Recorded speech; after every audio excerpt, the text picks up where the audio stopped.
The record was stamped with a time of death before the war had even started. That was the detail that Arbiter Thesivane could not explain. The single line at the bottom of the Terran diplomatic transmission, submitted 14 minutes before the Council's formal declaration, had been read aloud in chambers. A timestamp that should have been impossible. A timestamp that implied the humans had known, not suspected, not feared, known. Thesivane set the transmission down on the crystalline surface of their desk and said nothing for a long time. The document was otherwise unremarkable, a standard acknowledgement of hostilities, procedurally correct, formally polite, the kind of response a civilization sends when it has accepted that dialogue has ended and wishes to appear composed for the historical record. But that timestamp, 14 minutes before. Thesivane had commanded 3 wars, had written the legal architecture for 2 planetary annexations, had never once in 47 years of galactic jurisprudence encountered a document that predicted its own cause before its cause existed. So they did what any rational arbiter would do. They buried it in a footnote, classified the transmission, and voted yes on the declaration. That was the first mistake. It would not be the last. The war was supposed to take 11 days. That estimate came from the Strategic Directorate's own models, the most sophisticated predictive military framework the Galactic Council had ever commissioned, calibrated against 612 prior conflict resolutions. 11 days from declaration to planetary pacification. The humans would be given 48 hours to negotiate terms of unconditional surrender. When they inevitably declined, the models assigned a 94.7% probability to refusal because humans were empirically bad at accepting reality. The fleet would advance. Orbital superiority would be established in 72 hours. Ground compliance would follow within the week. The whole sequence had the comfortable weight of foregone conclusion. Fleet Commander Vora Thesson reviewed the models 3 times on the transit to the Terran system. He was a methodical being, hexaptal, with cognitive architecture that processed information in parallel streams. He could evaluate 6 simultaneous tactical scenarios without losing coherence in any. The Council had chosen him specifically because he was not the kind of commander who made emotional decisions. He did not hate humanity. He did not fear it. He simply intended to end it, efficiently and without malice, the way a surgeon ends an infection. The population projections for post-pacification retention, said his second, Drevalik, sliding a data tile across the command bridge. The Council has amended the parameters. They want 80% labor viability preserved. That was always the intent, Vora Thesson said, without looking up. They are specifying it now formally, in writing, Drevalik paused, which suggests they expect there to be surviving humans who require documentation of protection status. Or it suggests the Council's legal division is being thorough. Don't search for deeper meaning in administrative procedure. Of course, another pause, Commander, the 48-hour window opens in 6 hours. I'm aware. And if they surrender? Vora Thesson finally looked up. 6 eyes, arranged in a wide ellipse, focused on Drevalik with something that wasn't quite condescension but lived in the same neighborhood. They won't. The second mistake had just been made, not the refusal to consider surrender, the assumption that refusal would look like defiance. The human response to the 48-hour ultimatum arrived in 31 minutes. Not 31 hours, 31 minutes. The transmission was brief.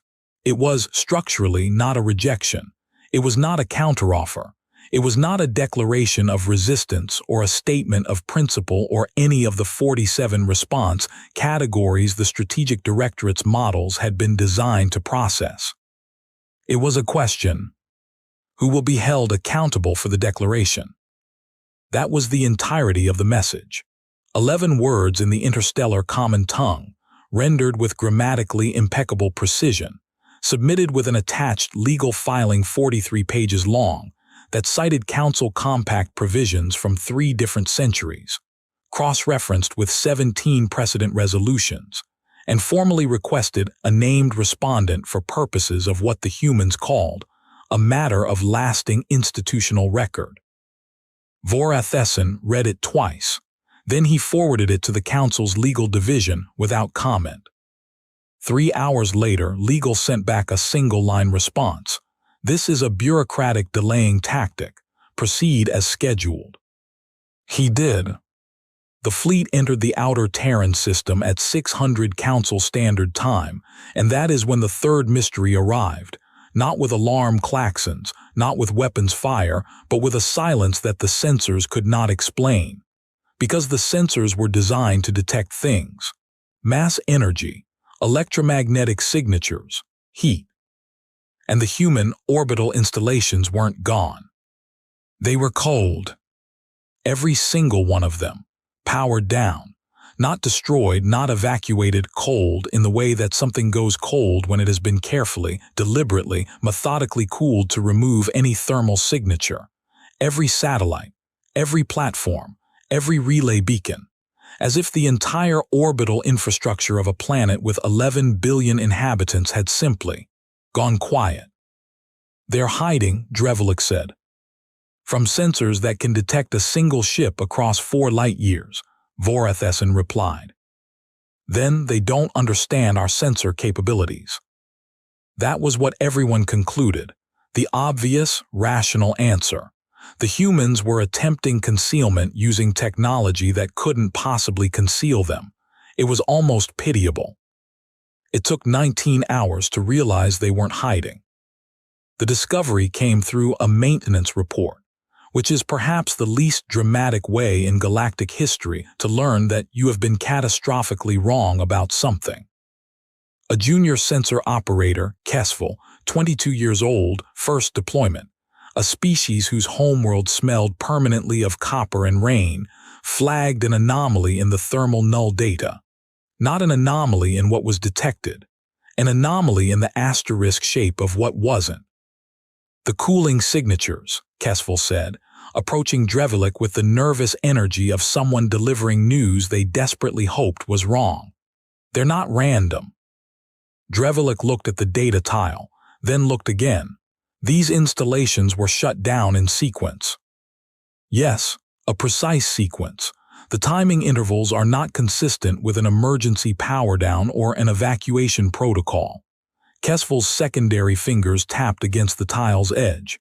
They were shut down in an order that creates a specific electromagnetic shadow, a shape. A shape that means what? A longer pause than was comfortable. Our sensor array reads it as null space, a volume of the inner system that our sensors report as empty, but the shape of the empty space is, Kesvel stopped. Finish the sentence. It matches the dispersal pattern of the Vorathesen fleet formation. Commander, they cooled their infrastructure in the exact geometric negative of our approach vector. They didn't hide from the sensors. They aimed the sensors at themselves and removed everything that would create contrast. We're looking at the Terran system, the way you look at a painting in a dark room with only the painting as your light source. Kesvel set the tile down. We cannot see what is behind them. The silence on the bridge was a specific kind of silence. The kind that exists at the precise moment a person realizes they have walked into a room and the door behind them has closed. All stop, Vorathesen said very quietly. All stop now. The fleet decelerated, and in the 6 minutes it took to do so, 17 objects that had been coasting on ballistic trajectories, cold, dark, unpowered, indistinguishable from the background debris of the inner asteroid belt, passed through the center of the fleet formation and out the other side. Undetected because they were cold. Because the humans had taught the fleet to look in exactly the wrong direction. None of the 17 objects detonated. None of them did anything. They just passed through, silent and patient, and continued on their trajectories into empty space. And that was somehow worse than if they'd exploded. Because Vorathesson stood on his bridge and understood, with the particular clarity of a tactical mind confronting something that doesn't fit any model, that the humans had just demonstrated they could have killed him, and chosen not to, and he could not, for the life of him, determine why. The Council's communique arrived 4 hours later. It was impatient in the way that powerful institutions become impatient when reality declines to behave according to schedule. Fleet has exceeded the projected 48-hour pacification window by 11 hours. Explain delay. Vorathesson composed his response carefully. He wrote 6 drafts. The final version said, "The humans have demonstrated unexpected tactical sophistication, requesting 48-hour extension to reassess approach parameters." The Council's reply, denied. Strategic Directorate models do not support reassessment. Proceed. He looked at that response for a long time. Then he looked at Drevlik. They don't know about the 17 objects, Drevlik said. No. Should we tell them? Vorathesson thought about the timestamp. The one at the bottom of the original Terran transmission, 14 minutes before the declaration. Not yet, he said. Let's understand it first. And if we can't understand it before we're ordered to advance? Then we advance, he said, and we hope understanding comes quickly. It didn't. The first ground engagement was on a continent the humans called Europe, a word that Drevlik's translation matrix rendered as something close to the place we began, which Drevlik noted in a log entry and then forgot about. It would have been worth remembering. The landing force was 12,000 strong. The Strategic Directorate had modeled expected resistance at between 4 and 7% of the landing zone perimeter, organized defensive positions, conventional projectile and energy-based weaponry, standard guerrilla logistics. What the landing force found was a city that had been systematically evacuated except for approximately 3,000 people, elderly, ill, or volunteers, who had stayed behind with orders that no one in the landing force understood until hours later. These 3,000 people did not fight. They did not flee. They moved through the occupation zone with complete normalcy, cooking food, tending to buildings, maintaining utilities, as if the 12,000 soldiers were a minor inconvenience rather than an invading force. They are not combatants, the ground commander, Field Marshal Przvek, reported back, confusion audible even across the compression codec. They are domestically occupied. I have one woman who offered my forward scouting unit something called tea. Did your unit accept? Vorathesson asked. A pause that told its own story. 2 of them did, sir. It was, I want to be clear that my unit is fully combat capable and this does not represent. I'm not questioning combat capability, Przvek. What did the tea taste like? I am told it was adequate, sir. The issue is what we are not finding. Our models projected organized resistance. What we have is an occupied city where no one is resisting. I cannot pacify a population that is simply going about its day. Understood. Maintain position. Do not advance without my order. Przvek hesitated. There's one more thing, the 3,000 who stayed. A longer pause. They've all been photographed, individual images with identification documents. They submitted them to us proactively as a group before we asked, before we even established a processing protocol. He sounded genuinely unsettled, which for a being who had pacified 3 planets was notable. Commander, they documented themselves, like they want a permanent record of being there. Vorathesson filed that information in the part of his brain that was accumulating things he did not understand about humans and was becoming alarmingly full. Hold position, he said. Hold. The 43rd hour. That was when the world shifted, and everything that had come before rearranged itself into a new and terrible configuration. A Council intelligence analyst, one of the few who had actually studied Terran history rather than simply modeling Terran behavior, submitted a report that no one in the Strategic Directorate had requested. The analyst's name was Vorith. They worked a night shift in a department that was technically responsible for cultural anthropology, which the directorate considered decorative rather than functional. Vorith's report was 4 pages long. The cover note said only, "I believe we have misidentified what kind of war this is." The report itself was structured around a single observation. In Terran history, specifically, the period the humans themselves identified as their most formative, there existed a recurring military doctrine that no other spacefaring species had independently developed. The Council had scanned Terran historical databases and cataloged their wars, their weapons, their tactics, but the analysts had categorized those wars using frameworks built around Council member species conflict patterns. Objective, territory, resources, capitulation threshold. They had never asked what the humans were actually doing in their wars. Vorith had asked. The answer, laid out across 4 pages of painstaking historical cross-reference, was this: when facing an overwhelmingly superior force, human civilizations did not primarily attempt to defeat that force. They attempted to make the cost of victory so catastrophically high, economically, politically, reputationally, temporally, that the force chose to stop, not because they lost, because they won at a price that destroyed something essential about what they were fighting for. The humans called this in various historical formulations: the Long War, the War of Attrition, the Insurgency, the Resistance. Vorith underlined one particular sentence from a human military theorist, someone named T.E. Lawrence, dead for hundreds of years, whose words had been sitting in the Council's own database unread. Granted mobility, security, time, and doctrine, the contest was as inevitable as to be almost bloodless. Mobility, security, time, doctrine.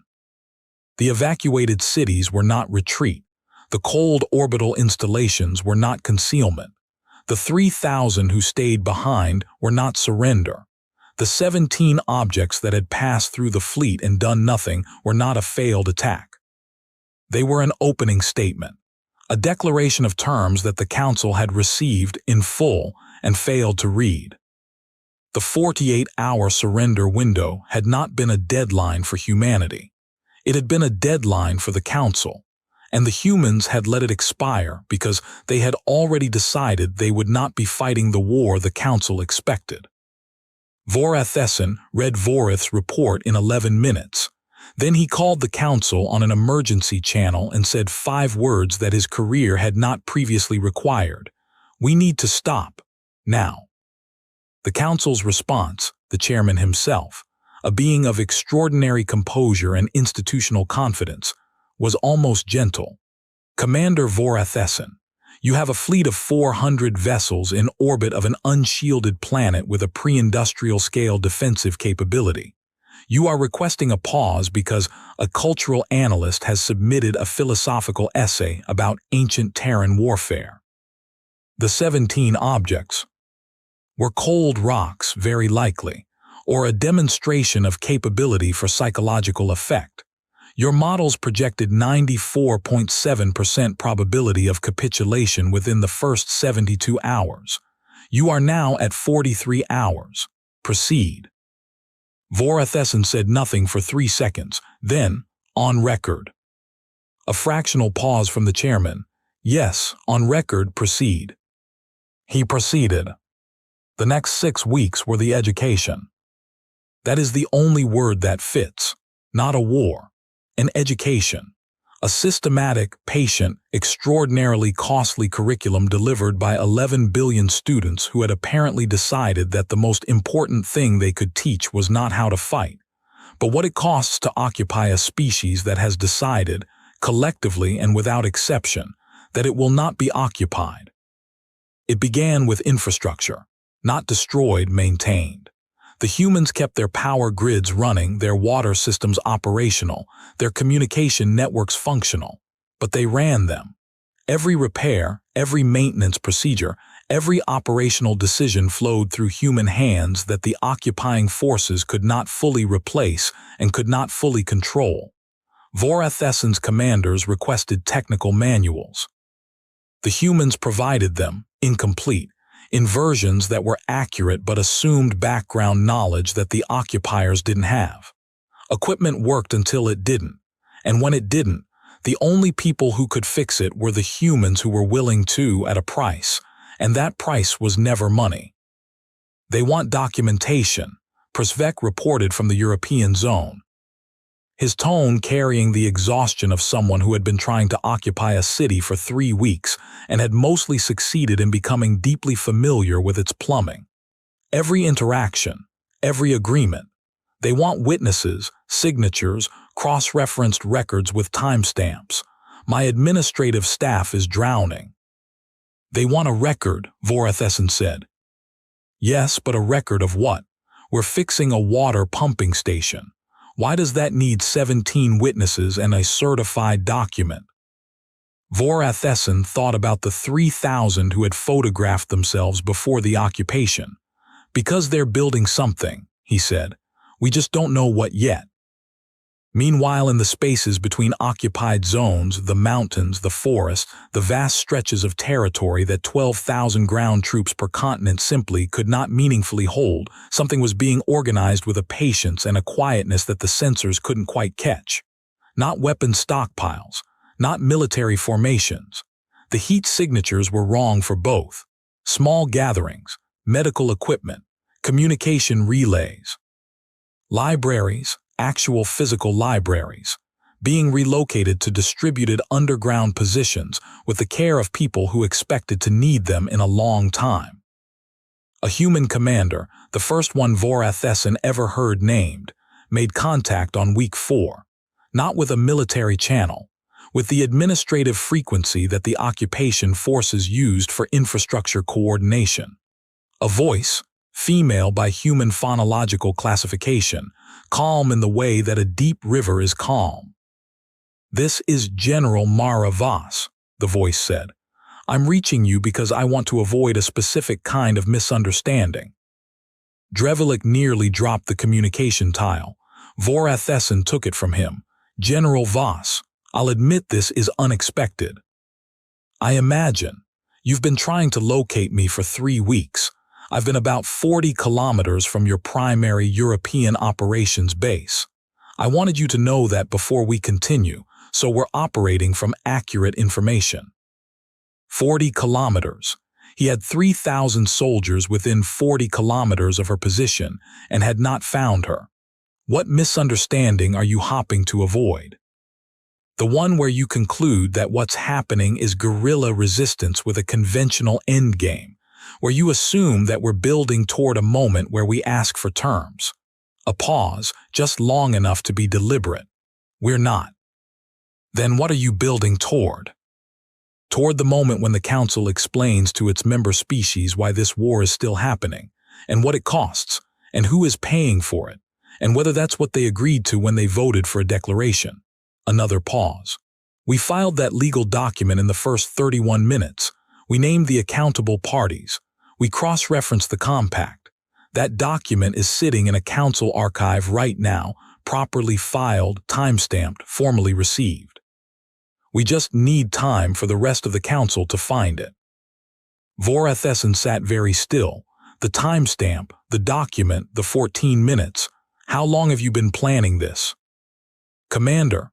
Her voice carried something, not quite warmth, not quite amusement, harder than both. We've been planning this since the first time we watched a stronger civilization tell a smaller one that it had no right to continue existing. We've had a long time to think about how to answer that argument. The line closed. Drevalik looked at Vorathessen. She's been 40 kilometers away for 3 weeks. Yes. And she called us. Yes. Why? Vorathessen thought about it. Because she wanted us to know she could have called at any time, that she chose not to, that this call was a decision she made on her schedule, not ours. He set down the tile. She's not telling us about the war, Drevalik. She's showing us something about themselves, about what they're willing to do with time. He paused. I think they believe they have more of it than we do. The legal filing detonated. That was the word that eventually appeared in the historical record, *detonated at week 7. It was found not by a council legal analyst, but by a junior member of the Keth Confederation delegation, a species with 6,000 years of historical grievances against council overreach who had voted reluctantly for the declaration, and had been experiencing increasing institutional heartburn about it since. The filing was not buried. It was not hidden. It was right where the humans had put it, in the public archive, openly accessible, waiting with the patience of something that had been built to wait. It named 11 council members personally. It cited the Compact's founding charter. It presented, with the meticulous cross-referenced evidence of a species that had apparently spent considerable time studying galactic law, a case that the declaration of war constituted an unlawful application of collective force against a non-aggressive civilization on the basis of preemptive threat assessment, a legal category that the Council's own charter prohibited except under specific conditions that had not been met, could not be demonstrated to have been met, and whose absence had been noted and formally objected to by the human diplomatic mission 14 minutes before the declaration was read. 14 minutes before. The humans had filed their legal challenge before the declaration was made because they had obtained, through means the Council spent 3 months trying to understand and never fully did, a copy of the declaration's final draft before it was officially transmitted. They had known. They had documented their knowledge. They had created an unbroken chain of evidence that began before the war did and extended forward through every interaction, every signed document, every photographed witness, every recorded infrastructure agreement. They had not been building a resistance. They had been building a case. The case was airtight, not because the humans were better lawyers than the Council, though it was becoming clear they were, alarmingly, quite good, but because the humans had understood something about the Council's structure that the Council's own members had not fully internalized. The Compact's enforcement mechanisms were not controlled by the Council. They were controlled by a rotating tribunal of member species, and those member species had their own grievances, their own long memories, their own filed documents that had been waiting in archives for a very long time. 3 species moved simultaneously to activate the tribunal. The message from the Council chairman came to Vorathesan at hour 178 of the occupation. It was brief. It said, "Cease all ground operations. Return to orbital position. Maintain no hostile posture. Await instructions." He read it on his bridge with Drevlik standing beside him, both of them looking out at the blue-white curve of the human planet, still spinning, still lit, its cities still running on infrastructure that humans maintained and controlled and had never actually surrendered. "That's it," Drevlik said. "That's it. We're stopping. We're stopping." Drevlik processed this for a moment. Przvek's forces have been in field for 7 weeks. We've lost 4 patrol units to accidents in terrain our soldiers weren't equipped for. We've spent, he checked the resource tile, an amount that I will describe as considerable in time, materiel, and political capital. And we're stopping because of a legal filing that the humans submitted in the first 31 minutes. Yes. Did we lose? Vorathesan considered the question with genuine care. We didn't lose militarily. We never actually fought a military engagement. He watched the planet turn. We lost something else. The thing we came here to take. The narrative. The Council told its member species this would be 11 days. We are at week 7. Every day past 11 was evidence being added to the human file. Every interaction Przvek had with the population was a documented exchange. Every resource we spent was a line item being tallied somewhere by a species that apparently understands, at an instinctive level, that in a long enough timeline, legitimacy is more powerful than force. They weaponized time, Drevlik said quietly. And paperwork, Vorathesan said. It sounded absurd. It wasn't. And patience. and the near-incomprehensible willingness to sit for 7 weeks under occupation, maintain their own infrastructure, document everything, and wait for a legal process to resolve in their favor rather than pick up a weapon and give us justification to use ours. How did they know the tribunal would rule for them? Vorathesson thought about the timestamp again, the 14 minutes, the filing, the 43 pages of citations. Because they studied the compact longer and more carefully than the council members who wrote it, and because they had, at some point, I don't know when, maybe long before we noticed them, decided that if they were ever going to fight a war against a galactic power, they were going to fight it in the arena where they had the best chance of winning. He paused. They're patient, Drevlik, extraordinarily patient. They think in generations. General Vas made contact one more time. Not on the administrative channel, on the commander's personal frequency, a channel that required a specific encryption key that she should not have had. Vorathesson answered. The tribunal ruling comes through in approximately 6 hours, she said. I want to speak before it does, while we're still technically at war in whatever form this has been. Speak. Your commander's in the field, Przvek specifically. He had opportunities to escalate that he didn't take. He behaved with more restraint than his orders required. Some of the people who stayed in the cities, the 3,000 I mentioned, they noticed. She was quiet for a moment.